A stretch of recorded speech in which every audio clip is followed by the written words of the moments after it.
Okay, we're going to go ahead and get started tonight. Thank you all so much for joining us. This is the first webinar of a three-part webinar series. Tonight we're going to be focusing on archery equipment, and then we're going to build on those skills with the next two webinars. So we hope that you can join us for the entire series. I am Becky Wallen. I work for the Kentucky Department of Fish and Wildlife Resources as the Field to Fork Coordinator. I'm just facilitating tonight. We have two amazing guest instructors, and they're going to introduce themselves and teach the entire webinar series. So I'll let our instructors introduce themselves. And just one last reminder, if you can keep your videos off and your mics muted for these webinars, that'll help streamline the whole feed. We really appreciate it. So let's get to know our guest instructors.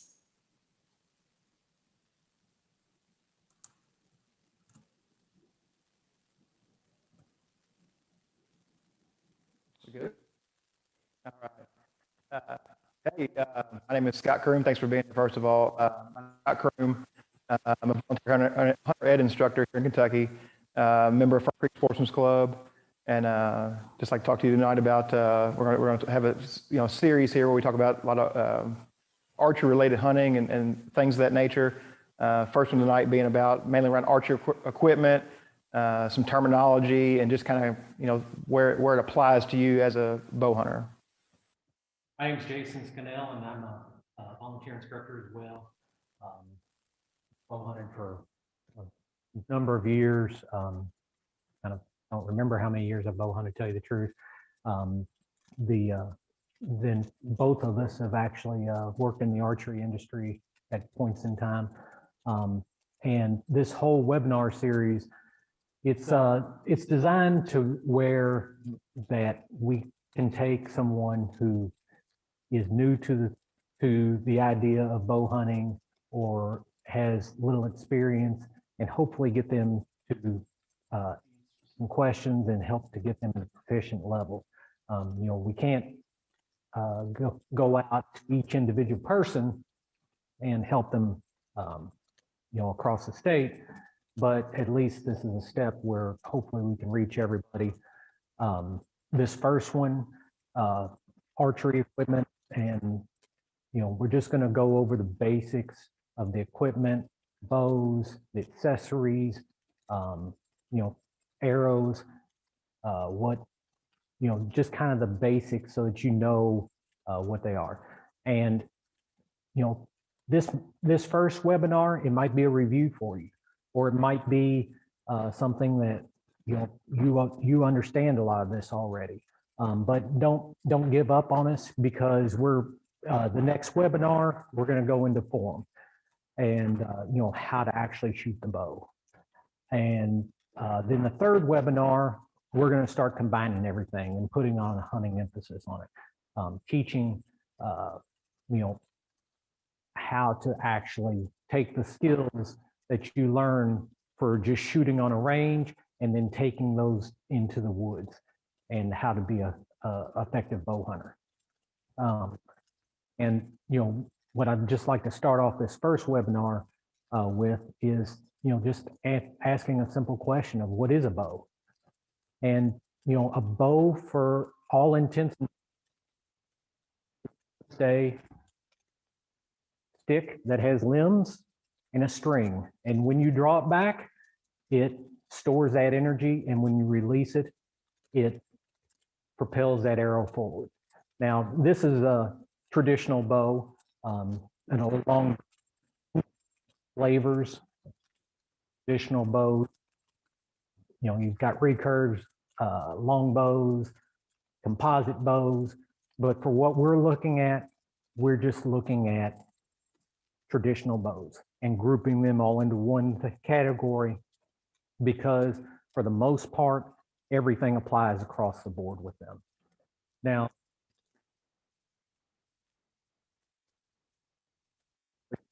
all these fancy wheels and strings going everywhere.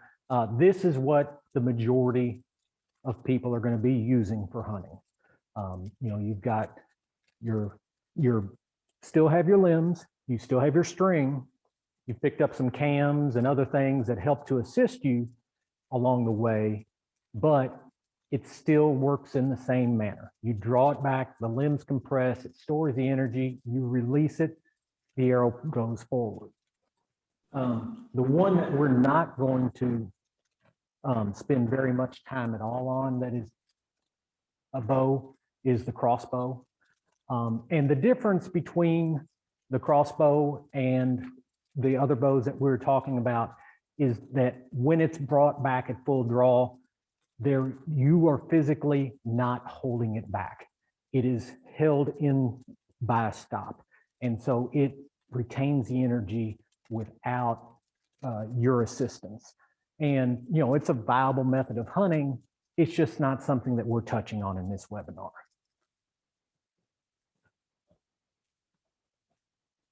But that's kind of just a basic quick rundown of, you know, types of bows and what we're going to be covering. And then, you know, Scott, he has a little bit more to go into about how to start figuring out what kind of bow that you might be interested in. Yeah, so Jason kind of touched on we're kind of lumping here a little bit, but basically kind of touched on 3 different types of bows: traditional bows, compounds, and crossbows, all being various forms of archery equipment. You know, the differences there kind of can be sort of maybe confusing, and you know, you really don't know where you want to get started or whatever. But to kind of distill it down in something that's like understandable, and if you didn't have a equipment already, maybe which direction do you want to go? Generally speaking, I guess we'll start with maybe a traditional bow. So for a lot of folks that may be new to it or just kind of dipping their toe in and trying to learn, this probably looks like the most simple, kind of easiest thing. And maybe this looks like a starter bow to a lot of folks, because you don't have all the sights and cams and different stuff going on. And I'm not saying that's not where you may want to start, but it is important to know that you're basically looking at kind of like the advanced course here. There's nothing really into this bow necessarily to help you shoot it consistently. And one kind of theme, no matter really what we talk about, is it probably important to note too that what we talk about here and what we show here is going to have a fairly heavy slant towards compounds, because that's kind of catching most folks' interest and most users. But one kind of theme you're going to see is you're going to keep hearing this word called consistency. You're going to just repeatedly hear that, whether we're speaking of crossbows, compound, whatever. But basically, repeatability is how we achieve the accuracy, being consistent from one shot to the next. That's how we develop that accuracy. So, like I said, the thing there with the trad bow is basically, I mean, for a poor description, I'm pulling a rubber band there, that there's not really anything in that to help me be consistent in terms of draw length or where I'm anchoring.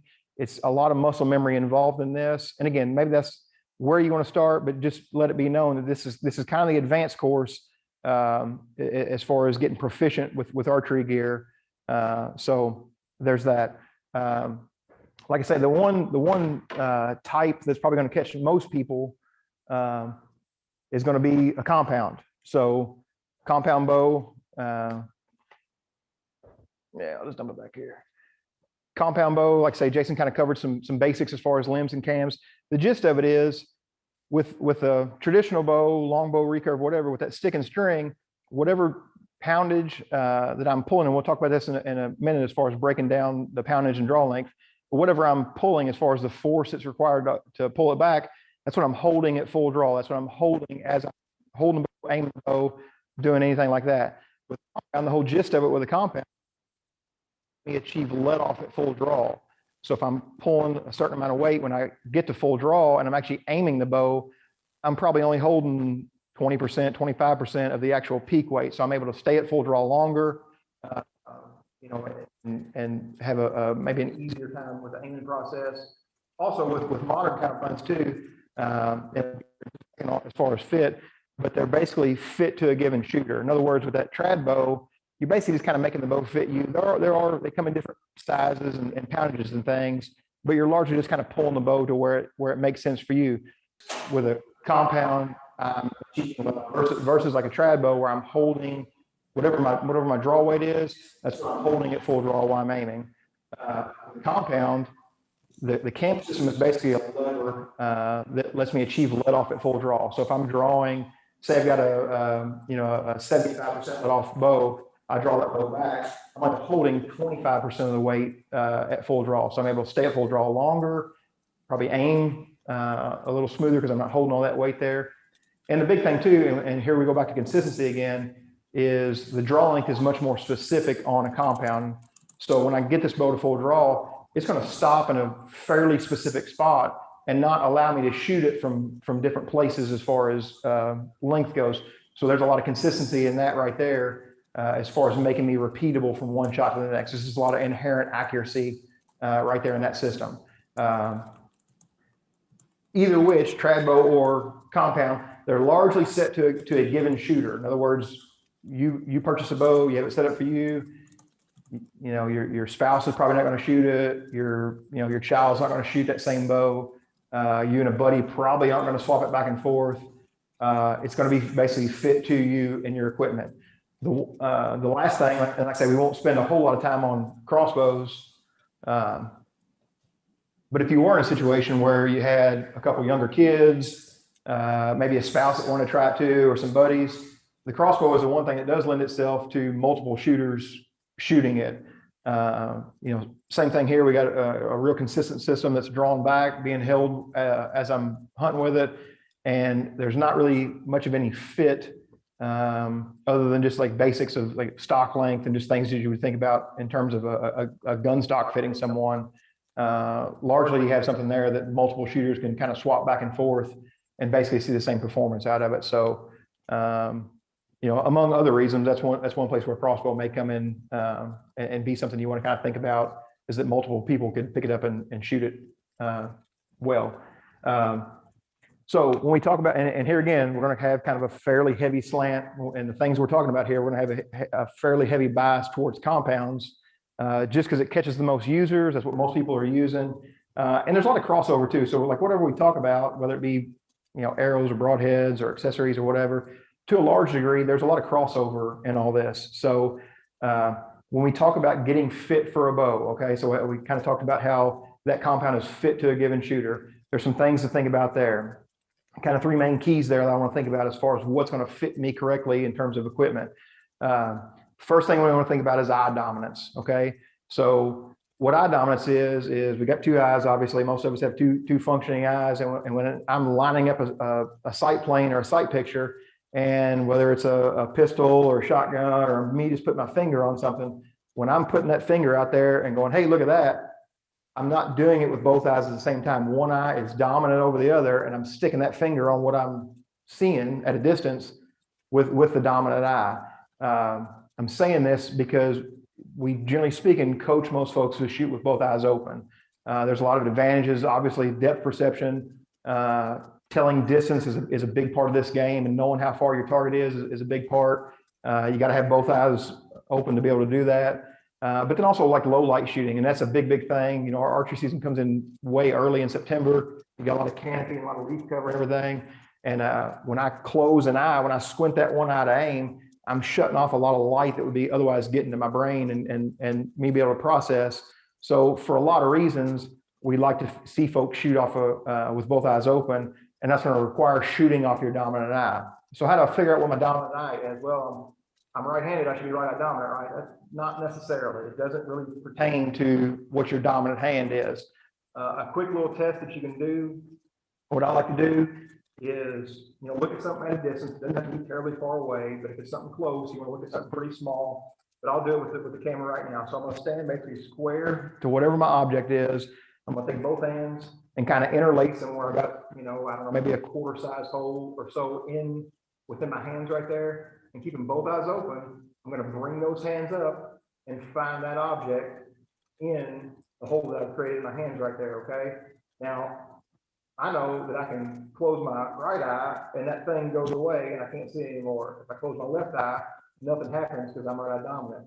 An easy check there too is you can find the object in the hole that you're creating. Again, I've got both eyes open, and I can just bring that hole back in my face without letting the object disappear. And you can see that goes to my right eye. I'm right eye dominant.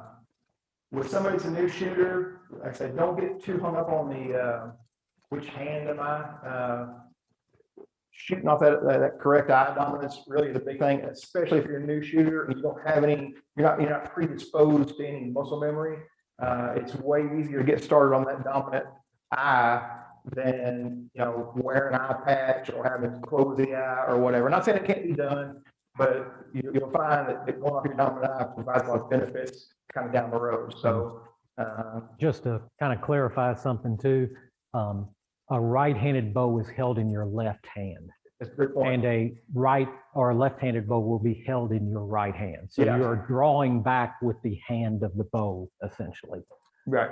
Yeah. So just like I said, so when we say a right-handed bow, it's in some ways it's almost kind of a misnomer because I'm aiming the bow with my left hand. What they're talking about there as a right-handed bow would be I'm drawing the bow with my right hand. The point also being is that as a shooter, as I draw that bow back and bring the string to my face, as a right-handed shooter, I'm bringing the string to my face, and that string and the flight of the arrow is aligned with my right eye. So, you know, right-handed draw, right-handed shooter, go off your eye dominance. And I think we both had a lot of experience with people that are cross dominant, people that maybe left eye dominant, right-handed, whatever, that may have shot for years and years. And would you say the vast majority of the time making the switch, even with somebody with a lot of experience, they still see the benefits of it in a pretty quick manner. You can retrain the muscles, but your eye dominance is what it is. And some folks, I'm not an eye doctor, obviously, but some folks are very strongly dominant, one or the other. And some folks have a weaker dominance, but you're always going to find one that's dominant over the other. So I would start with eye dominance as my baseline there. The next thing is draw length, okay? And draw length is pretty straightforward. It basically is what it says it is. It's the length that I'm drawing that bow and bringing that bow back to full draw. Without going into like the gory details of like how it's achieved or how it's measured, just know that it's measured in inches. And there can be a lot of variance there too. And you would think, well, you know, inches is pretty straightforward, like it's a, you know, taped out, pretty known thing what that is. But just know that there can be a good amount of variance between different bow manufacturers, different kind of geometry within different size bows and everything. So what, you know, coming from an archery shop background, our, I guess, kind of starting point there would be to just walk up, look at a shooter. I'd have a good idea in my head what I thought that person was. I'd go over, get a bow with that draw length, have them draw the bow, shoot the bow, see what it looks like, and adjust accordingly.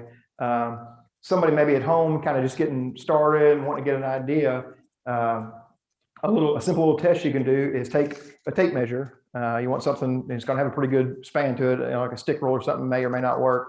But it's take you a tape measure, stick it on your fingertips. You might need a buddy to help you do this, but you're basically going to do your wingspan. So without stretching too far, just sticking those fingers out, I'm going to measure fingertip to fingertip my wingspan, just, you know, straight up and down, and I'm going to get just a round inch measurement. You know, I think mine's, I don't know, 71 or 72 or something like that.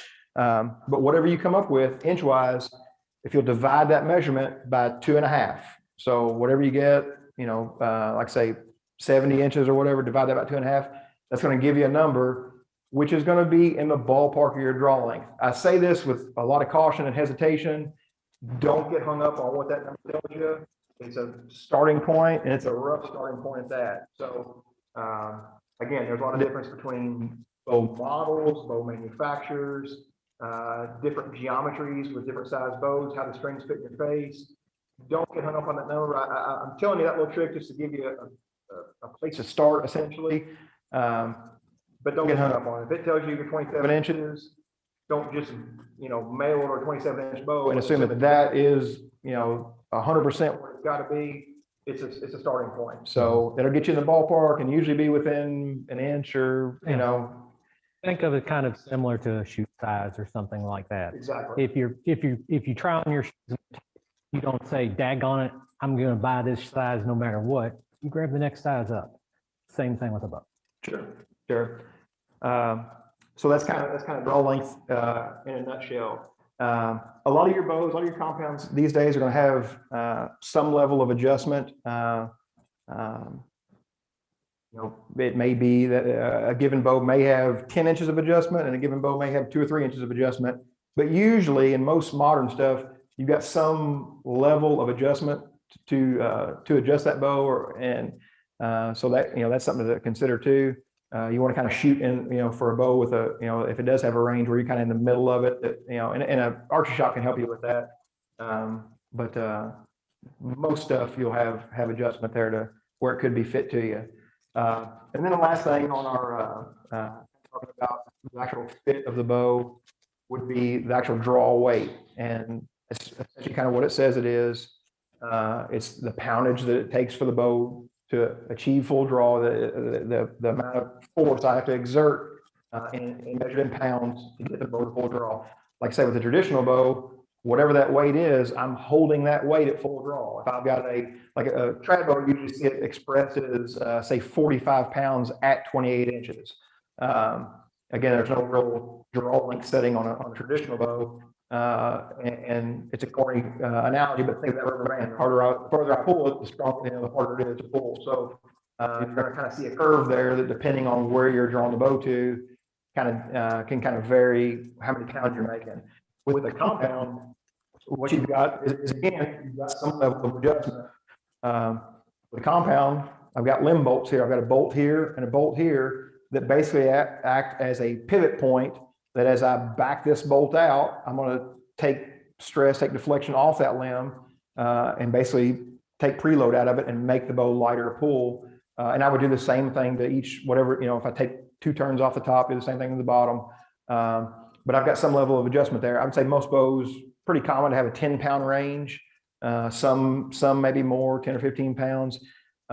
When you're looking at compounds, you usually see, the handle, which hand the bow is, will be kind of obvious. It'll usually tell you draw length on there. And it'll also tell you your draw weight. That's usually, for most companies, going to be expressed as a max weight. In other words, like a 70-pound bow, its max weight, draw weight, is 70 pounds. So if I crank that thing all the way down and both limb bolts are tightened at a given draw length, it should make 70 pounds. And then again, at full draw, I achieve let off, and I'm not holding nearly as much weight at full draw. And so what I'm getting at there is the adjustment range would be down from that max. If I've got a 10-pound range, I can back that thing off and go down to theoretically about 60 pounds. Again, there's some variance there, but you do have some wiggle room there in terms of the draw weight. When it comes to figuring out what draw weight's going to work for you, there's probably no good, home trick or anything there. It's basically going to take you going to a shop, going to an archery shop, going somewhere, and start on a light end and draw some bows, shoot some bows, see how they feel.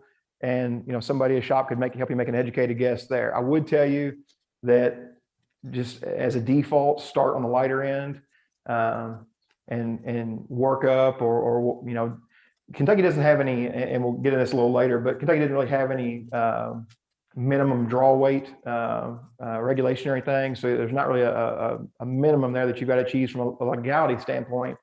But I would just say start on the light end and see what's comfortable for you and what you can hold comfortably. And keep in mind too, you're using kind of an odd set of muscles. And most of us in our day-to-day life, in our job, whatever it is, probably aren't doing kind of this overhand, swimming motion, to where it's just an odd set of muscles that you really don't work them in most cases, other than shooting a bow. So most folks will see themselves get quite a bit stronger with the bow pretty quick too. But you still want to start in a place that you're not working too hard, you're not grunting, you don't want to develop those bad habits on the front end and have to work through them. I would want you to start where it's very easy, very comfortable, and we can spend time at full draw and work on our form and perfect that, and then increase down the road if it comes to that. So anything I'm missing on draw weight, or that's kind of forward, right? I mean, without getting into duty form or Something. Yeah.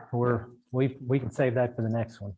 So that's kind of how to think about how to size and fit a bow to you. Now, there's a lot of to talk about as far as different brands or different technologies or whatever. It's too much to go into, but safe to say, when you're starting off, think about that eye dominance, think about your draw length and draw weight, and that's kind of the baseline for where you go from there. So from there, we're going to go into the next part of the whole system, and that's your arrows. The arrow, it's the actual thing that is traveling. Anything that you do with the bow is ultimately in the air. It's what we decide essentially it's what we base our judgments on in terms of, did we succeed or did we fail, or did we hit what we were aiming at, did we miss, and not all arrows are the same thing. There's lots of versions, there's lots of flavors of arrows. For the most part, you can pretty much classify them into 4 basic types. You've got a wood arrow, which I didn't bring. For our purposes, unless you are getting into some type of traditional archery where you want to build your own arrows and stuff, that's pretty much the only use for it. You can't shoot them out of a compound, they'll explode. They just don't have enough backbone to them. They're only safe to be shot out of traditional equipment. Then you kind of go from the next step up to an aluminum arrow, which interestingly enough, out of all the ones I picked, happened to be a wood grained aluminum arrow that has a print on it. But this is an aluminum tube essentially, and much more durable than wood, but it has some downfalls too. It's like any other metal, it can be bent. So you hit something hard, it can bend, it can take a set over time. They're not the most durable of arrows. From there, we went to carbon arrows. Carbon arrows are almost impossible to get to take a set. They do not keep their bend. You can sit there with your fingers till they're blue like this, and then when you let go of them, they're going to spring right back to the exact same place. They are much more durable than aluminum arrows. They also, for as far as strength to weight, you can get a lighter arrow that is stiffer than the same aluminum. From the one kind of downside to carbon arrow is just the way they build them. They essentially build a ton of them, and then they start going through them and sort them. And they look at them and go, okay, this one's not quite as straight as this one, and this one's really straight. And so you end up with not always the highest quality, and quite frankly, you pay for quality in carbon arrows. The higher price carbon arrows, they're straighter. The weight's closer. The weight is closer to each other in them. Now, there is kind of a compromise with that, and that's what's called a hybrid arrow. You'll see a lot of these. They can bend, but you really have to do something special to bend them. And the reason why they can bend is they have aluminum in them. This one in particular, it's an internal aluminum shaft outside of carbon, but they also have the opposite, where there's a carbon arrow on the inside essentially, and then aluminum wrap on the outside. The consistency is greater, and it allows it to be a little heavier arrow, which can be good. We don't always want an ultra light arrow, but I kind of mentioned earlier that wood doesn't have enough backbone. What I want to talk about with that is kind of the concept of spine. And what I mean by spine is just how stiff is this arrow? If I flex this arrow, how much bend does it have? So if we are building off of what Scott was talking about earlier with draw length and with poundage, the more draw length you have, the more energy is going into the arrow. The more poundage you have, the more energy is going into the arrow. So that arrow has to be stiffer. So it has to have a stronger spine in order to handle that poundage and that energy. So as you go down and you get a little bit lower spine or a little bit lower poundage going into traditional, then you're going to have weaker spines in order to account for it. And, there's two, golden rules essentially of spine when you're picking them out. For a compound, you can't get too stiff. It's almost impossible to overspine a compound bow with an arrow. I mean, it just doesn't have much to do. You just don't want to be too weak. Now with traditional, it's a little different. And I don't know, camera, but if I actually take this bow and look at the string here, the string is dead center of this riser. And so part of that weaker spine with an arrow with a traditional bow is the arrow is physically bending around the riser. I don't know if anybody's ever heard the term archer's paradox, but that's what that is. A bending arrow flying in a straight line. Hence the term, hence paradox. But all of these, there's spine charts that you can use where you take your draw length, actually use the length of the arrow and the poundage that you're going to be putting into it, and it gives you a good starting point for it. If we can kind of go over here to the other, I'll talk a little bit about the components of the arrow. So we have a nice little cutoff arrow here, and we've got, the shaft that we were talking about. And in that shaft, in order to put a point in it, which in this case is a target point, just a screwed in target point, we have an insert that goes inside of it. And so you must have this insert because this shaft is hollow. This insert will actually go inside of it, and that insert will be glued in. At that point, your points at that point can be unscrewed, and they can be switched out, whether it be a field tip like is in that case, or a version of a broadhead for hunting or something along those lines. Then you have your fletchings, which in this case is a feather. And, then you also can have veins. For the most part, feathers dominate traditional archery because of that bending around, and it provides more stability as well. They're a little more forgiving. That veins dominate the standard archery model.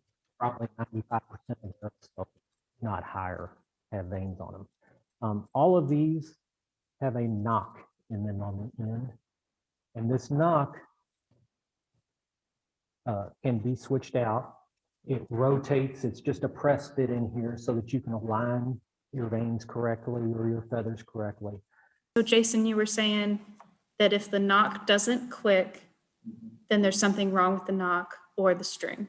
Right, and most likely the knock got hit by another arrow or something along those lines, got damaged in some way.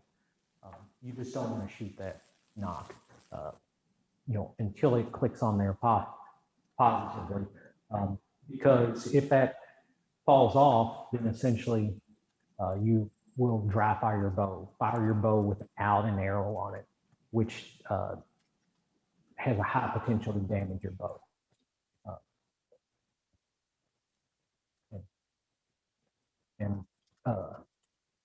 You got me? From there, we're going to go on to some other accessories that are mounted on the. So I'm not sure what you lost me, but the one thing I didn't say earlier when we were talking about compounds is, to a very large degree, all of our accessories, our sights, our quivers, our stabilizers, arrow rests, to a very large degree, all this stuff is interchangeable. They're standardized taps, or standardized holes and spacing on this stuff, so that I can interchange parts if I want to try a different type of rest, a different type of quiver, a different sight, whatever the case may be. There are some proprietary mounting systems that might be, to a given manufacturer, but generally speaking, you all have the option of shooting basically about any rest on any given compound bow. So there's a lot of interchange there.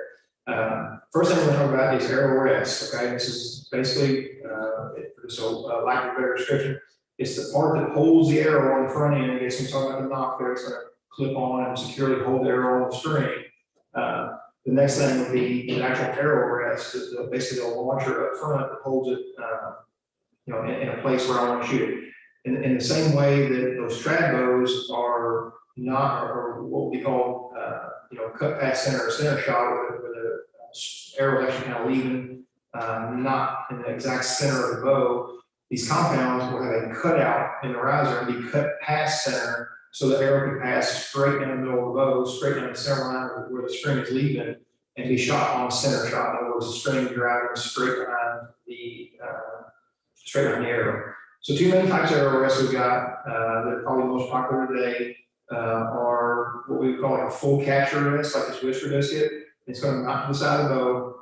You can see I've got a little kind of V notch here inside of it. And with this style rest, basically the arrow is going to go right in that hole and be captured and held. And the cool thing with it is, no matter what I do to it, no matter how I shake it or move it or nervous, hold the bow on its side and upright, the arrow can't go anywhere. Okay, it's captured in there, and that is this is actually called a Whisker biscuit. There's different variations and styles and everything.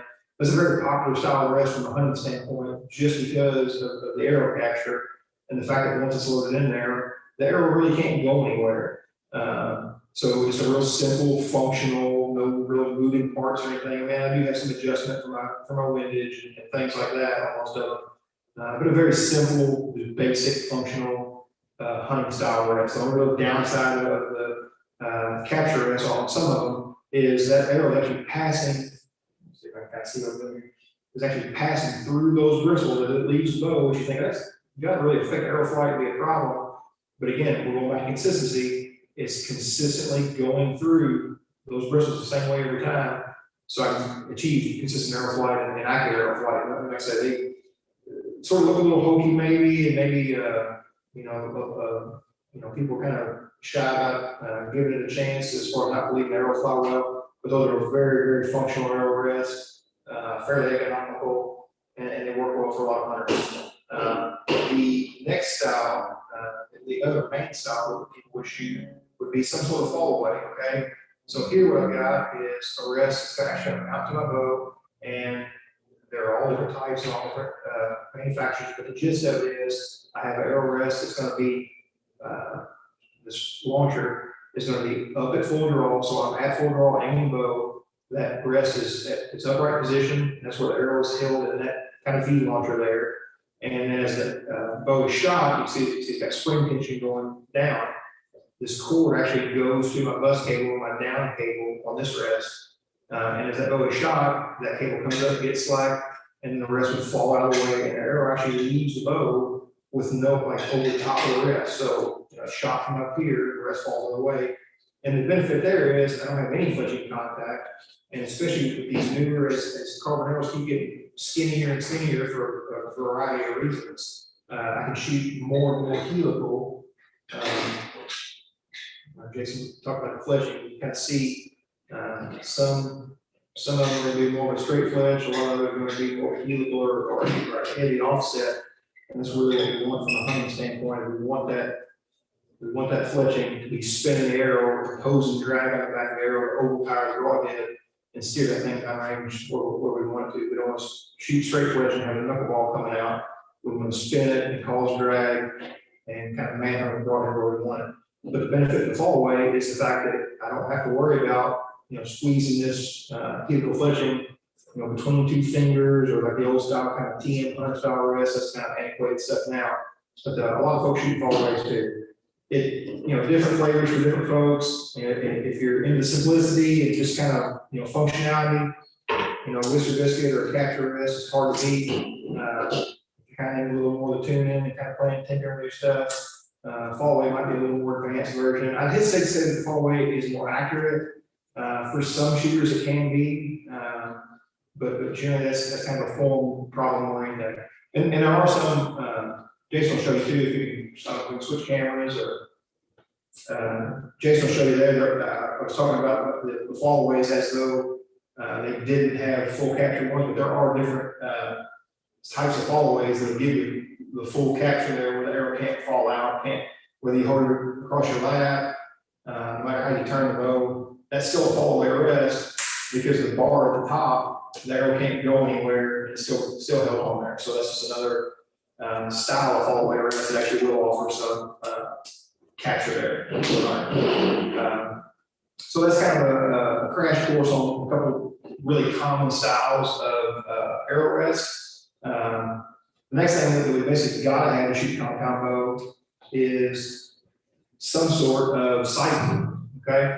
So what the sight is gonna do is basically kind of what you think is kind of what it is. It's basically an aiming point for me to be able to put these dots on a given target downrange and, obviously sight in, hit what I'm aiming at.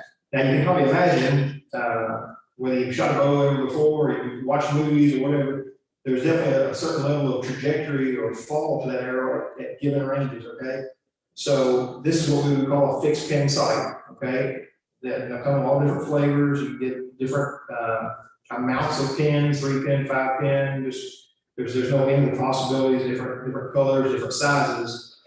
But the point there being is that the fixed pin sight, I've got a sight that's adjustable, and I would set these pins for a given yardage, okay? So like this is a 3 pin sight you can see, and a real common setup here would be like a 20, 30, 40 yard sight setting. So my top pin being 20 yards, second pin down being 30, and then last pin being 40 yards. That's a real common setup for folks around here. It's going to cover most of the ranges that you would ever want to encounter in a hunting situation, and also to kind of practice a little bit farther when it comes to practice time. But it's still a real simple sight picture and not going to get all cluttered. Some folks do, especially your Western hunters and folks that may want to shoot and practice further.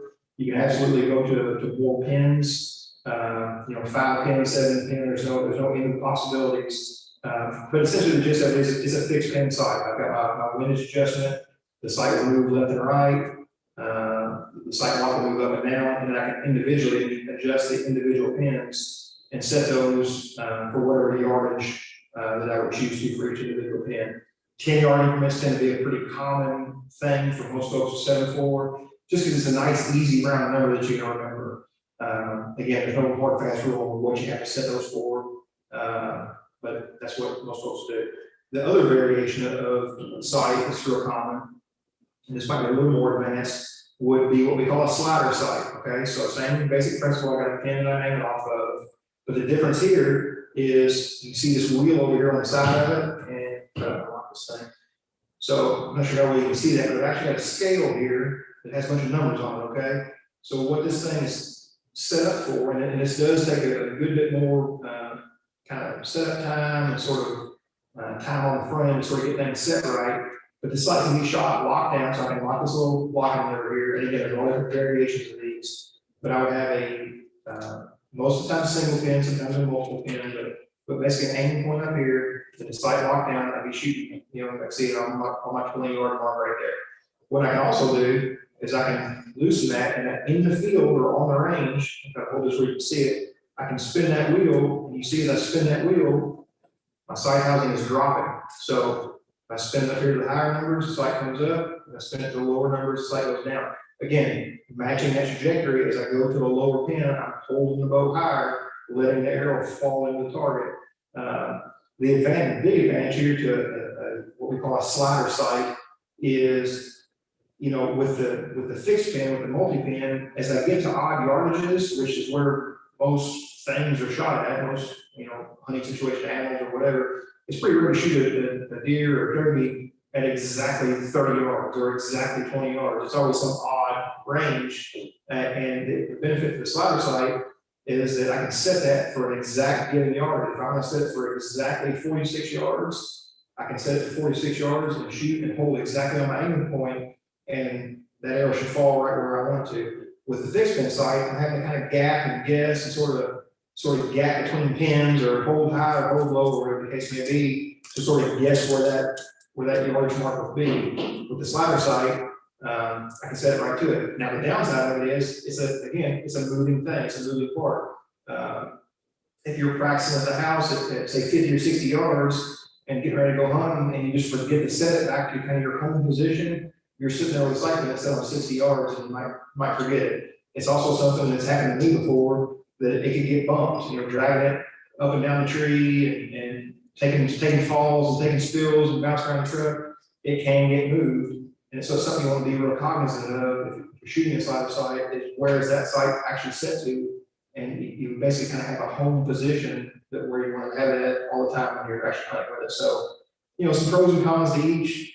But again, one theme that you'll see on this is we're not really going to tell you what's right or wrong for everybody. You've got to kind of make a decision of what's going to fit your style the best. It can definitely be an evolution as you get more into this, sort of what you like. So that's just a couple of different style sites there. Scott, something that you kind of mentioned about yardage and everything like that with the slider versus the fixed pin. Could you touch kind of on why, it might be critical to have it set exactly on yardage and, how much 10 yards matters and so on? Yeah, sure. So what we're talking about there is basically trajectory, basically how much the arrow falls at a given distance. And that's going to increase as you get further and further out.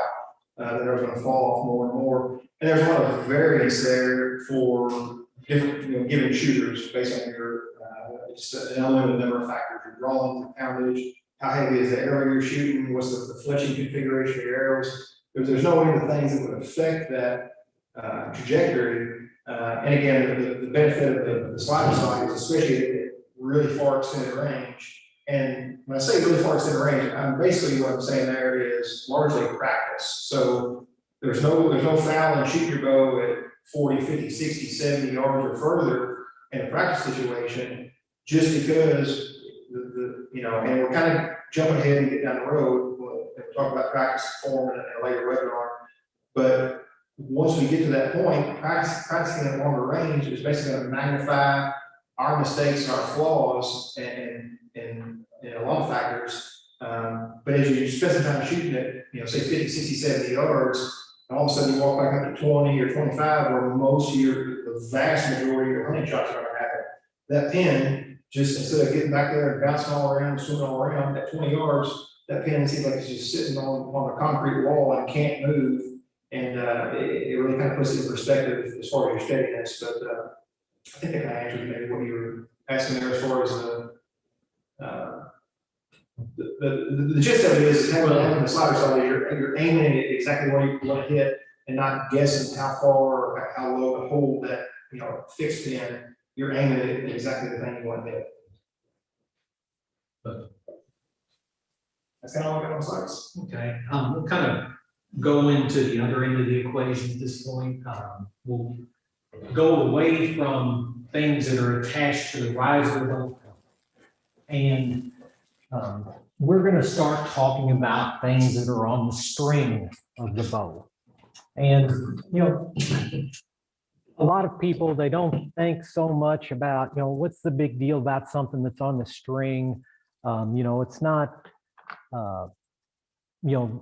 it's not a glamour piece, essentially, your peep sight, your kisser button, things like that.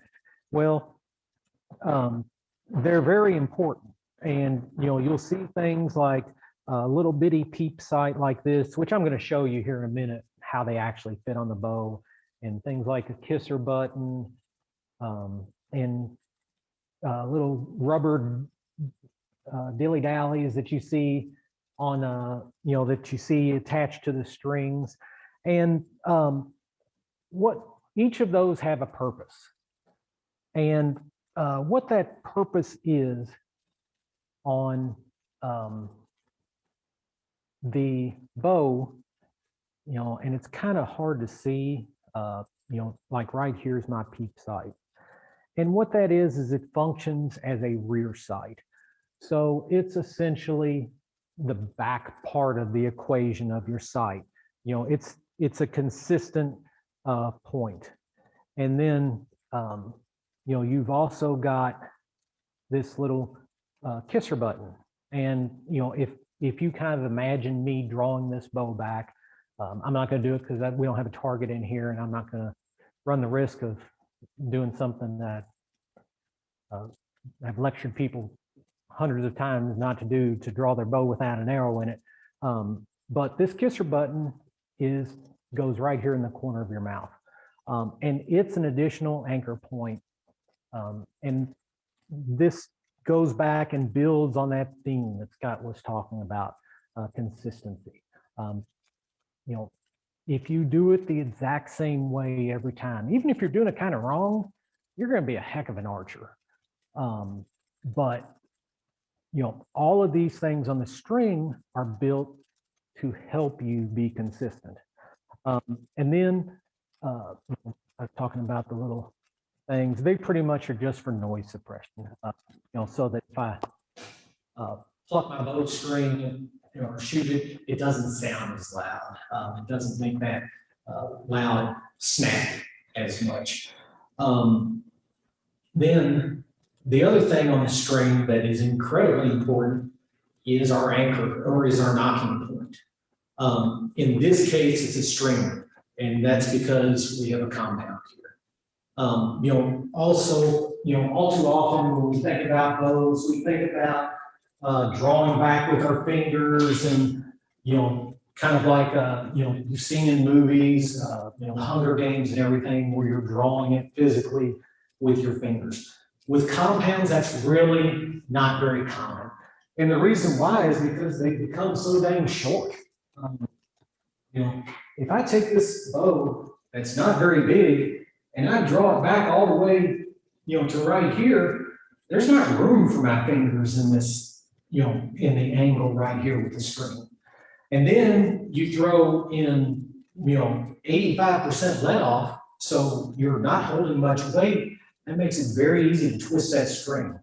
And so with compounds, we want to use a release. And what a release is just a simple, this right here, the caliper style release. I'm going to attach you to the string or to the, this one's designed specifically only for. Both of these are wrist straps, where it wraps around your wrist. This is a handheld release, and I'll show that here in just a second. But essentially, you're holding it physically in your hand. There's no strap that wraps around it, as opposed to this caliper release. It physically, you know, is attached to my wrist. So even if I'm not holding on to it, it can draw back my bow. You know, now if you hit the trigger, so let go.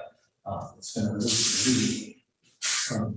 But you know, for the most part, I've tended over the years to set people up in the wrist straps. The handhelds are incredibly popular as well. And they have there's a ton of people that are very successful using handheld releases. So I'm not going to tell somebody not to use them. And kind of illustrate the difference real quick with handheld release. It's just a string bow. And you know, I'm physically drawing back, anchoring with it. And then as I squeeze my hand together, it releases it and allows it to fire. There is another type of release that I'll mention quickly in passing, called a hinge style release or a back tension. I would not recommend it for hunting. When you use it, the way it actually works is you're physically rotating it, and it is not exactly, you know, it's not something that's usually used for hunting. It's pretty much a target release. You'll see them a lot in stores, and they go as a back tension release. It's not the style of release you want to start your hunting career with. A lot of folks may use the back hinge as like a training aid in the off season or whatever. Mhm. And we're kind of getting that maybe when it comes to work form, but probably something you don't want to hunt with. And we'll kind of maybe get into that later. We'll talk about form, how to use things like that. As far as releases, do you have anything else to add on that? So Okay. So that kind of covers basically kind of the nuts and bolts of what you would physically need to shoot a bow, for the compound especially. You're gonna need a sight, you're gonna need a rest, need some string stuff, keep sight, push button, loop, that kind of thing. And you're gonna basically releases pretty much required equipment for like modern compounds because of how short they are and how let off. And arrows we're talking about too. You gotta have that stuff to actually physically shoot the bow. So now we're kind of going to talk about a couple more things here real quick. And these are things that would definitely be a hunting accessory that you're probably going to have at some point, but maybe not something you have to make in the initial purchase. You can kind of add these things, down the road as we kind of lead up to hunt season.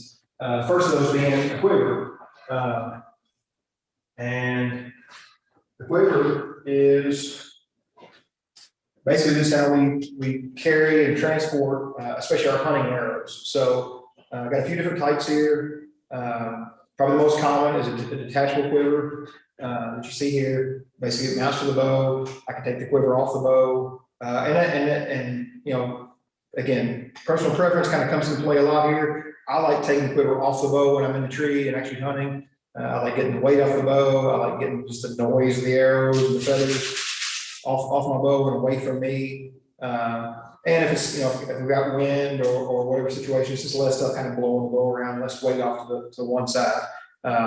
Nothing too fancy. If there's any place that you could probably save some coin and not go too crazy, it probably is a detachable quiver. I mean, you're gonna, see like a lot of these accessories, prices kind of all over the board and everything. If you're taking the quiver off the bow and you shoot the bow and hunt it, and they're basically just transporting it back and forth, you probably don't need a $150 quiver. You can probably get by with a $30 quiver, as long as it's got good secure grippers and hold the arrows firmly and nothing's moving around or shaking out. It's just a transportation kind of thing. So that's a detachable quiver. They also make what's called two-piece quiver, which aren't as common around here, but basically think the same thing. I've got a quiver hood, which covers my broadheads. I've got a gripper here that holds the other end. With a two-piece, it would be basically permanently mounted to the bow. I would have a hood up here and a gripper down here somewhere, and it would be permanently attached to the bow. If you never want to take it off, if you want to leave it on there all the time, a two-piece isn't a bad option because you get a more rigid mount in a lot of cases, and it just kind of become more of a fixed item on the bow itself. But again, detachable quiver is probably the most common. You've got some other styles. I don't really have an example of, but you might imagine like a hip quiver or like a back quiver. Some folks will use those and like those, and that's fine.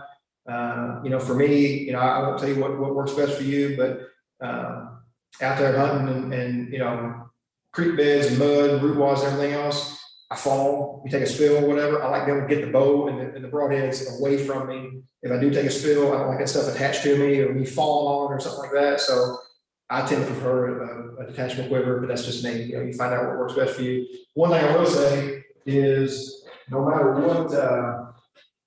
what style of quiver you go with, one thing that I think probably me and Jason have seen a lot of over the years is, this maybe the best example, but I don't know how well you can see that, but people barely sticking the broadhead, barely in the foam, whether they don't want to get it dull or whatever the case may be, and have that exposed blade there, that hood that is there to fully encase those blades and protect that. If you do take a spill, you do take a fall, get those broadheads up in that quiver all the way where there's no exposed blade.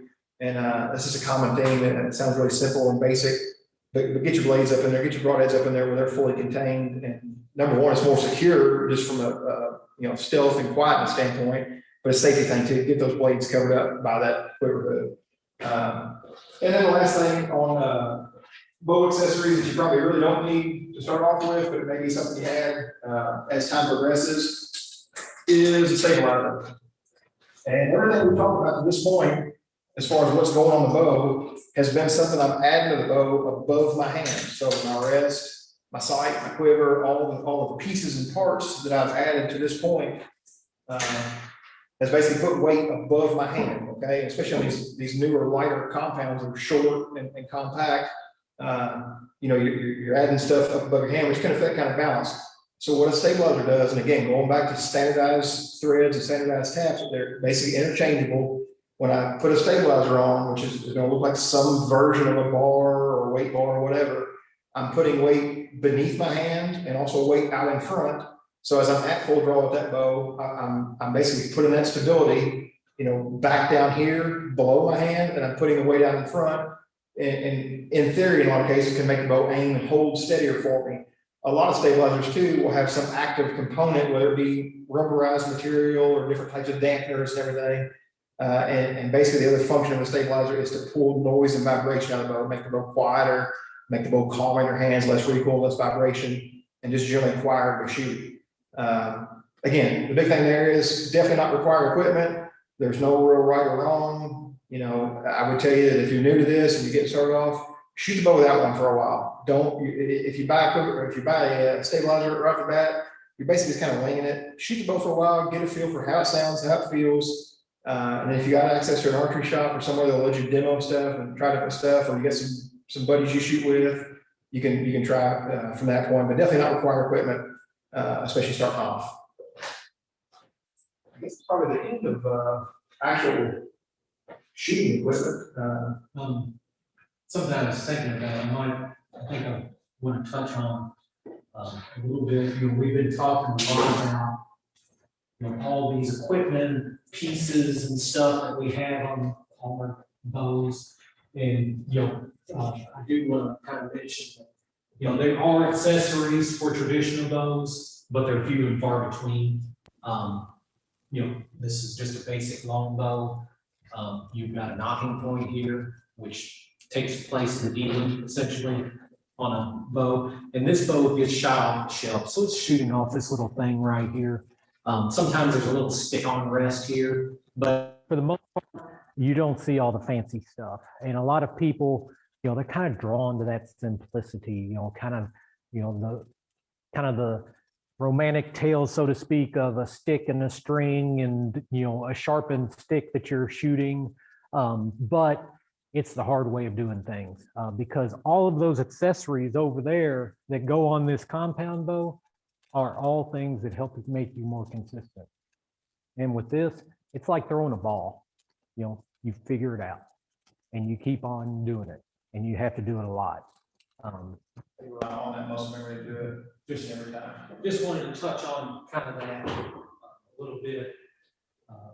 You know, didn't want the people that are looking at traditional stuff to, you know, feel like they're being left out on accessories. You know, there are a couple, There's just not very many. And you know, there's ways. putting quivers on those style bows and everything like that. But I guess we can kind of go on into some of the kind of the miscellaneous stuff. Targets come in three Basic types. For the most part, the one that most people see in their backyard is the mag style target. And this thing works really, really good at stopping arrows. As long as you're shooting field tips, it'll be great. Now, if we go into that hunting arrow with that broadhead on there, it'll stop it great. You'll just never get it out. So it, you know, at that point, it becomes almost disposable. So you don't want to shoot any type of broadhead. Now there's foam targets like this, and this particular one does a great job on broadheads, on field tips, everything. Some foam targets, though, if you shoot a field tip in it, you are going to be in a heck of a pole match. There's definitely some variance there on foam targets. Some foam targets do field points and broadheads interchangeably well, and some of them do it very poor. There's no hard fast rule, but generally the cheaper foam targets either aren't going to accept the high power compounds and stop it in a quick manner, and or be very hard to pull field tips out of. But usually your higher dollar foam targets may do both of them very well. It just kind of depends on. And you can get arrow rollers that essentially go around the shaft to help pull the arrow out with the foam targets. And then a take on the foam target. The free target making where you're at It's just a it's a three-dimensional target. It's in the shape of, you can buy it in all kinds of different shapes. This is in dull white-tailed deer. But it just gives you the ability to practice on something life size that looks like what you're gonna hunt. And, you know, this target in particular, it's the exact same foam as this. So, you know, you can shoot anything that you can shoot into that, into here. Now, most people aren't going to shoot a steady string of broadheads into this target because it's going to wear it down. Yeah, I think that's the important thing to remember there on broadheads is they're designed to damage stuff. So, I mean, it sounds pretty obvious, pretty blatant, but your high volume shooting, field points, target tips into a bag target is a hard way to be because a bag target tends to be a very economical thing. Pull arrow is very easy, but no broadheads there. Your foam style targets, you know, may or may not do both well. They should definitely be broadheads, but again, broadheads are going to damage whatever you're hitting them with or whatever you're shooting them into. So just, that sounds kind of obvious, but just keep that in mind. So you may end up with two designated targets for both purposes. So I guess we've been going a long time here on some of this stuff. Probably ought to. Yeah, just some basic things that you know, bowstring wax. It's just a simple maintenance thing. It's a very cheap thing. You'll never use it all. You'll lose it before you ever use it. You'll see a lot of people wearing arm guards. We're going to get more into this in the second webinar. If you're using this in your day-to-day shooting, it probably means you have a problem. A form issue, which we'll get into in the second webinar. We'll get into that in the second one. Allen wrenches. Bows have lots of Allen wrenches or Allen screws on them. You'll need a set of Allen wrenches if you're going to adjust things yourself. And then, you know, just a little bit on cases. They're pretty much, you know, just a case. You know, your basic plastic ones, they're hard. You know, they're designed to be put in your pickup truck or something like that. Unless you're spending a couple $100 on a case, you know, you don't want to fly with it. If you know, if you're going on a trip somewhere, you know, your really expensive fancy cases, you're looking at a couple $100 probably. They're overkill for 99% of the time. Unless you just plan on running over, well, don't run over your bow. But you know, if you plan on stepping on your bow all the time or something, you know, go ahead and spend money on a $high case. You know, for the most part, you shouldn't need it. And one big thing there, and probably kind of wrapping this up, but on storage, just general storage kind of procedures and things to think about. You want to keep away from heat. Okay, so the lambs we were talking about a wooden trad bow with carbon limbs, wood limbs, any kind of compound, even your crossbows. You want to keep them away from heat. Okay, so that means like if you're going to the range after work, don't put your bow in the trunk of your car in August and like go to work for 10 hours and come back and expect to find that one piece. You're probably going to come back to delaminated limbs. Those limbs are just held together. They're just fiberglass and carbon held together with glue. Keep that thing away from heat. Don't put it in your attic. Don't put it in the loft of your garage in the summertime. Even the cab of your car can get plenty hot enough to delaminate those limbs. And the string stretch too. Your string materials are made out of synthetic materials that will stretch when high heat's induced to them. So, you know, nothing really out of the ordinary there. Just heat is the main thing. You know, and we're not talking, you know, 95 degrees. We're talking 130, 140 degrees. Yeah, no problem. Yeah, if you would leave your kid or your dog in the car, don't leave your bow in there either. I mean, that's kind of the threshold there. I don't know what the actual magic number is, but we've seen a lot of bows delaminate come apart over the years, and most, vast majority of them are heat related. Trunk of the car, cab of the car, got left in the attic, got left in the loft of a barn or something in the summertime. Little things like that. But other than that, storage wise, I mean, just kind of, you know, keep it somewhere that is out of the heat and you know, not getting smashed and stepped on. It's kind of obvious stuff. That's pretty much one thing to think about there. I guess it's probably kind of about, I know we've been going a long time, and this is a lot to cover in an hour and a half. It's kind of like drinking from a fire hose, so it's hard to squeeze all this stuff in to, you know, condense it down into this tight little package. So I'm sure we skimmed over stuff that maybe we didn't make sense on or had some questions. I don't know if there's anything we didn't cover or any questions around there. There's a lot we didn't, for sure there's a lot we didn't cover. I'm sure of that. It's just a lot to squeeze into an hour. So any questions or? We actually do have 2 questions. Now I'm going to invite other people to put their questions in the chat if they have them at this time.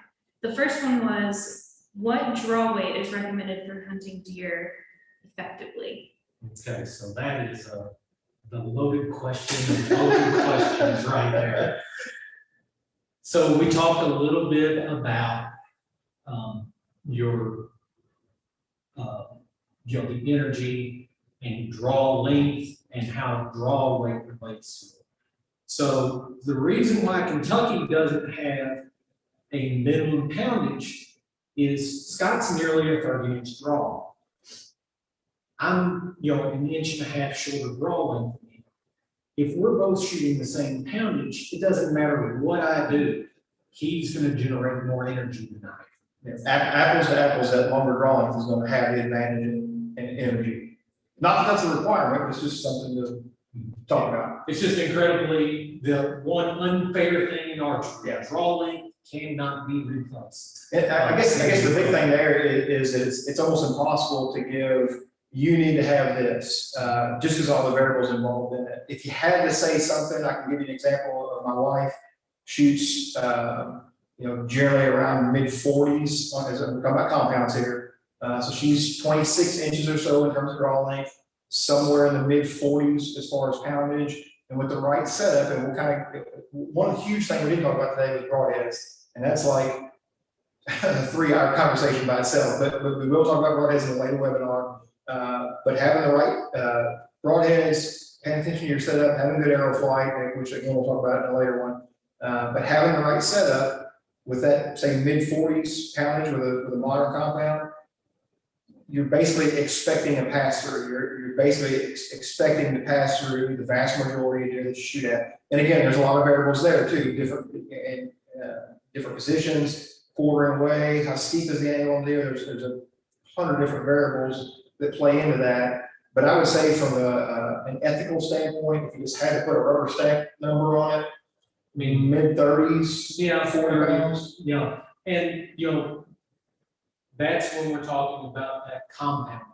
Sure. So we go over to the traditional side, that bow's not generating the same amount of force at the same poundage. So Exactly. we might have to up that poundage just a little bit, but 95% of it is knowing your limits as well.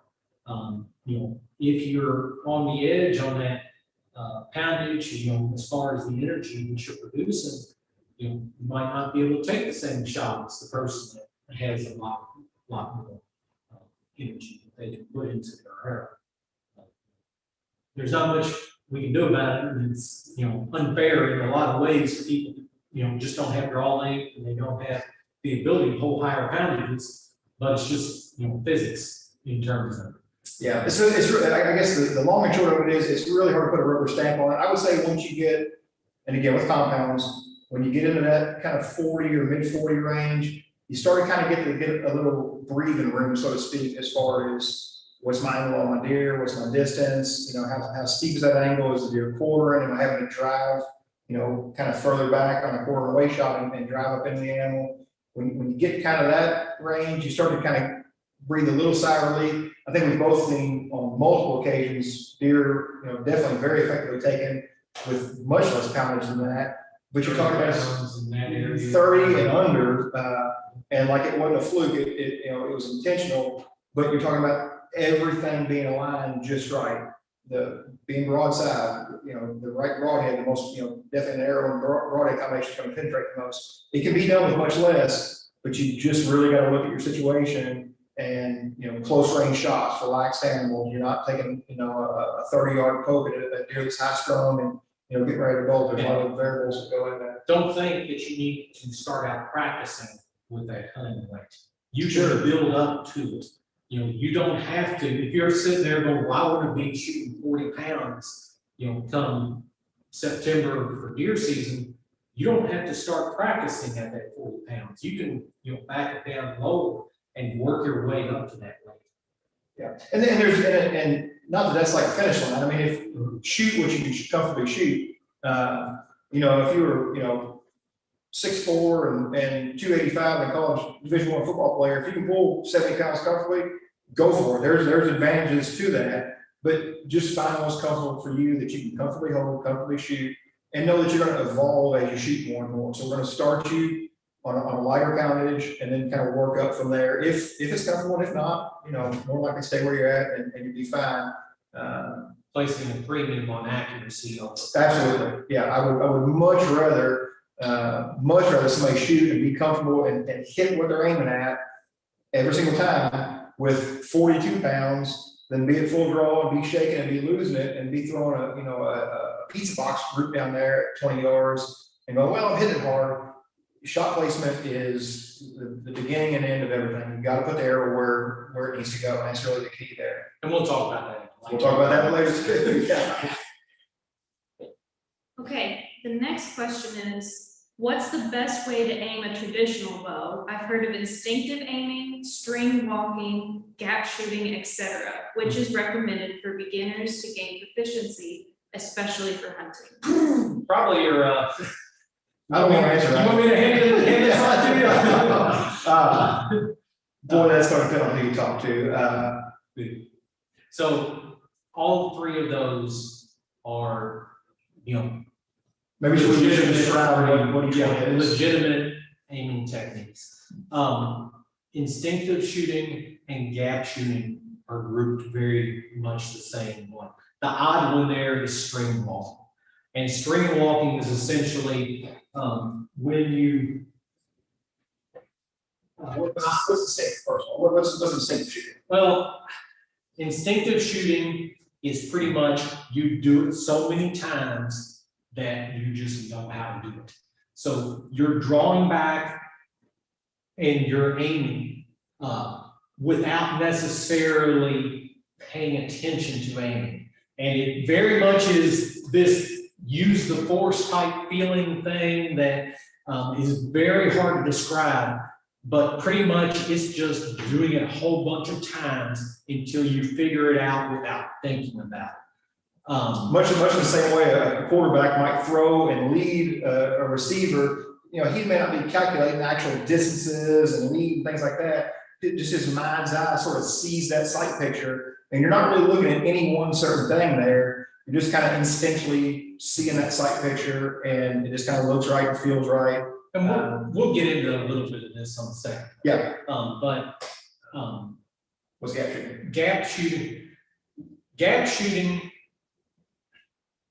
you'll get a lot of people that argue that instinctive shooting is a form of gap shooting. It's just that people don't realize they're doing it. And essentially, what gap shooting is when you draw back, the arrow tip is your aiming point. So instead of looking at a sight, you're using that arrow tip. And it might not be the tip is on the animal or the target that you're shooting. It might have to be 8 inches high at a certain yardage. And it's just learning that you're using the tip of that arrow as your sight, and learning where you put the tip of your arrow in relation to your yardage to hit the correct target. It's really simple, but it's kind of hard to explain in a way. But essentially, the point of your arrow becomes your aiming reference when you shoot. Now, string walking, that one is, you don't see that very much in hunting circles for the most part. You do occasionally, but for the most part, that's more of a target thing. You're knocking your arrow and you're essentially changing where you draw back as you shoot at different distances. So, normally you're drawing right under the arrow, and as you change, you're pulling in a different place, causing the arrow to fly differently. You're aiming the same, but the arrow is physically flying from a different form. Personally, I've never been able to do string walking with anything. I find it to be the hardest way to do it. But there's people out there that do it very well. Some people do it very well. So the thing string walking is just, with gap shooting, we're changing our hold versus, off of what we see the arrow up front. We're generally holding low, but we're holding that tip of the arrow a given distance below the target. and kind of adjusting accordingly there and having kind of a set gap that we would shoot at a given yardage. With string walking, I'm doing the same thing, but I'm not moving my tip. I'm putting my tip of the arrow on what I want to hit, and I'm figuring out in advance how far those fingers need to be below the arrow for that arrow to hit what I'm aiming at that given yardage. That's a whole lot to say. What would you use? I would probably tell somebody, find what works for you. Gap shooting is probably your quickest way to get the arrow on target and hit what you're aiming at, because you're using an actual aiming point. And again, it's just consistency. Most folks would be able to more consistently put the tip of the arrow on something and see where it hits, put it on the bullseye, see where it hits, and then adjust it accordingly and kind of walk the arrows in there. And it's a big open-ended thing. Oh, sure. When you get into that, I generally don't send people to YouTube, but there is a ton of information on gap shooting, instinctive shooting on YouTube. A lot of it will be contradictory, so you'll have to kind of wade through it. Gap shooting for the most part is pretty much the simplest one in terms of figuring out yourself. If it's really close ranges, you can get pretty dang good on instinctive really fast. But once you get past 15 yards, it gets pretty hard to do instinctive. Like a lot of this stuff, just like these accessories we're talking about and different types of archery gear and everything, a lot of it boils down to what's going to work for you, and your preference. And sometimes it takes time to kind of sort that out. But and I would say too that I don't think either of us would consider ourselves any kind of expert on traditional gear, really any of this stuff, but especially traditional gear. Yeah. I'm a solid 14-yard traditional. Yeah, right. So we're speaking to traditional stuff, and just a very most simple version of it. So I say find what works for you and go with that. Awesome. The next question is, would you lower your draw weight if you're hunting small game like squirrels and rabbits? You certainly could. I would say for me, it would depend on how. So small game for me is. It depends on, of course, what my bow was to begin with. It would depend on that. But so the advantage there would be, I'm not really looking for penetration on a squirrel. However fast the arrow's coming out, squirrel, rabbit, groundhog, whatever the case may be, penetration is not really going to be an issue. The benefit to lowering poundage there would be that I'm not driving that arrow, in the ground, in the stump, in a tree, whatever, as far, and maybe easier to get out. There are some small game heads, kind of add-on heads and different types that are made to basically slow the penetration of the arrow. Yeah, you certainly could. Keep in mind too, if you're doing it with a compound, well, by consistency, it's like a broken record here, but as we change that peak weight, there's kind of an add-on small game head. As we change that peak weight, that's kind of changing other things. So my sight settings are now different. Not that they can't be readjusted, but for me personally, I don't do really much small game hunting with my compound. If they're shooting in the air, they have this thing called flu arrow, where it's this great big fletchings, so it doesn't go nearly as far either, and you can find your arrow better. But they don't necessarily work very good on the compounds. And something to keep in mind too, if you're doing your compound for small game hunting and you start lowering, a lot of times you're looking at recycling. Yeah. So you have to factor that into the equation as well. That it might not just be, okay, I'm not 15 pounds off the mountain. Great. You might not hit the same spot anymore. So you need to factor all that into. Yeah, I can definitely see an advantage to lower the poundage. But keep in mind too, these compounds in today's age have gotten very, very efficient. So the difference in a 70-pound compound and a 58-pound compound is not that much. They're both still pretty fast. So is it going to drive the arrow, less into the ground, less into a stump, less into a bank, and maybe break less components and stuff? Yeah, possibly. But even at that, you're still going to be light years ahead of how the speed of a traditional bow. So you could or you couldn't, whatever suits you. If you're going to do a steady diet of it, yeah, I can see a benefit to shoot a lighter poundage compound. If it's something that's kind of a novelty that you're just kind of trying to, shoot squirrel in the backyard or something like that once in a blue moon, I probably wouldn't, just to keep my setup the same. But if you're doing a steady diet of it, yeah, I can see a point to backing it out. Sure. Be real careful with your backstop too on something like that, because if you hit a rock on a 70-pound compound when you're shooting at squirrels or whatever, that arrow, there's no telling you where it's going. Very, very prone to skipping. You shoot that shallow angle, if you're flat on the ground and shooting, flat on the ground, if it hits, gravel driveway or any kind of rock, or even summertime dirt that's all hard and crusted up, it doesn't take much off that arrow to skip and really, go to the moon. So just be aware of that. Try to have some kind of backstop where you're shooting into a bank or, something or other there to kind of really catch that arrow. And that's one place where, like a trad bow or something way slower could definitely be a big benefit there. Okay, and the last question in the chat is kind of wide open, but what are some of the most common mistakes you see beginners make? So maybe like the top. Interestingly enough, for the third webinar, I wrote that down as a talking point. So that's going to be a big component of our third one. As it relates to equipment, if we just kind of keep on this theme, and there's definitely some mistakes we talk about in the last webinar, more kind of hunting related as far as. I'll tell you what, you want to handle the compound and I'll handle traditional ones. Yeah, that's fine.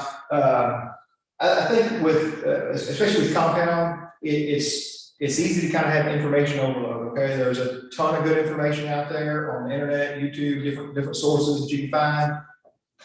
There's a ton of information for one. It doesn't necessarily mean it's all good. It doesn't necessarily mean it all applies to your situation. So some of this is kind of cutting through it and sort of seeing what's going to apply to you. It's really easy to get out there and just kind of have this overload of all these, high-end accessories and sights and tuning techniques and everything. And really, when we work with new shooters, I think probably the biggest thing that we see, it's more form and fit related than really their gear. Okay, so when I'm working with a new shooter and helping that person get on target and shoot consistently and shoot accurately, it's very seldom that I'm like turning a screw or adjusting a bolt on our bow and like, oh, that's it, now we got it. It's almost always a form or fit issue, and we're working on the shooter more than the gear. Now, better gear does lend itself, to more advanced things down the road, but I can take a shooter that with like a whisker biscuit and one pin fixed sight and just like the most basic of basic gear. And if they're fit correctly and using the right form and executing that shot the way they should, that shooter's going to shoot light years around the guy that's got the high dollar setup and it's 2 inches too long for him and it's 10, 15 pounds too heavy. So it really comes down to kind of just stick to the basics at first, get fit correctly, draw length, poundage, eye dominance. And just don't bite off too much. You can always advance and kind of upgrade gear as you go and everything, but very seldom are you buying accuracy when it comes to gear. Consistency is where the accuracy comes from.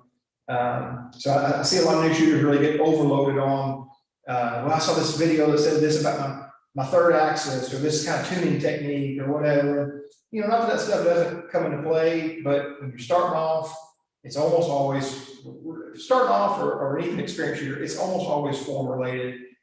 We are the variable in the bow. The bow itself is a very consistent, very repeatable shooting platform. We are the variable as a shooter there. So that's generally kind of where I see it fall, I guess, with the compound. So I thought with that, I've been talking for quite a while, so I knew the compound was going to be a long answer. So the traditional one, I decided to go for traditional. With traditional, people think they can pull way too much weight. However much you think you can pull with a traditional bow, you're probably going to have to back it down. It just is what it is. I can easily pull a 60+ pound compound every single day, no problem. 45-pound traditional bow is all I can handle. And going more than that, it just all goes downhill. So, as far as the traditional ones, don't overestimate what you can pull on the weight, because you won't get the form, you won't get any of that other stuff. If you're overbowed.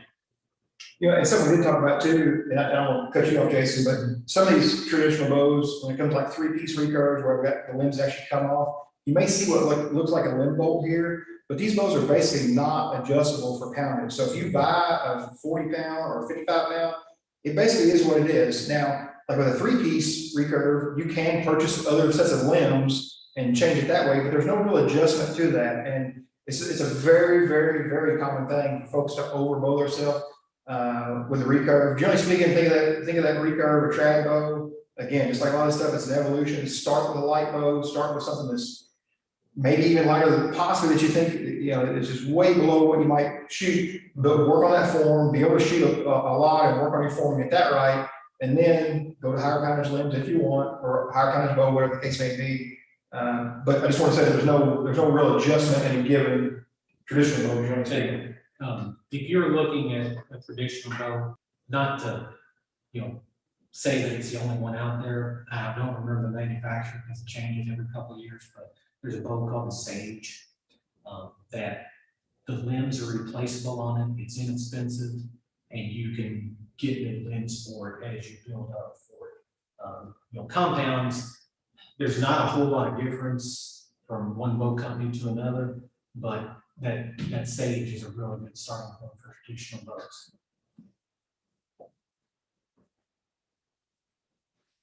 All right. Doesn't look like there's any other questions. There was a request for your names again because it was missed in the beginning. Oh yeah, so my name's Scott Curry. Jason Scannell. Thank you, guys. So is there anything else you want to share before we? The main thing is just that, we're going to be doing a couple more of these. The next one's going to be where we're actually doing that, talking a lot more about fit and function of the bow as far as, how you shoot it. And then the third one is just going to be putting everything together. And I don't remember offhand what date it is. You probably know on the next one. I think next Thursday is the next one.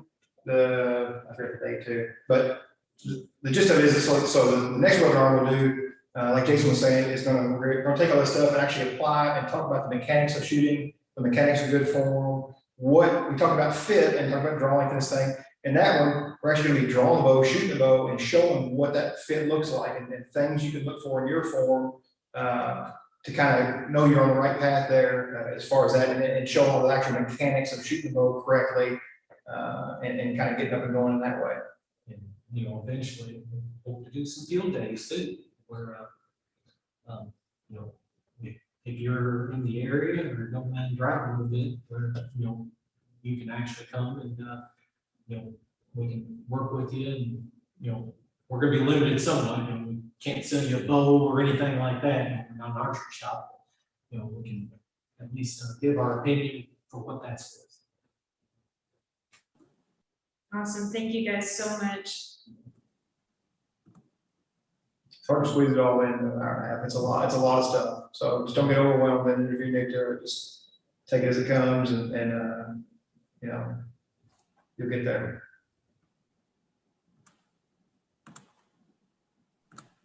All right. So with that, we're going to wrap it up. Thank you, everybody, for sticking around, and we hope you learned a lot. And I know you did.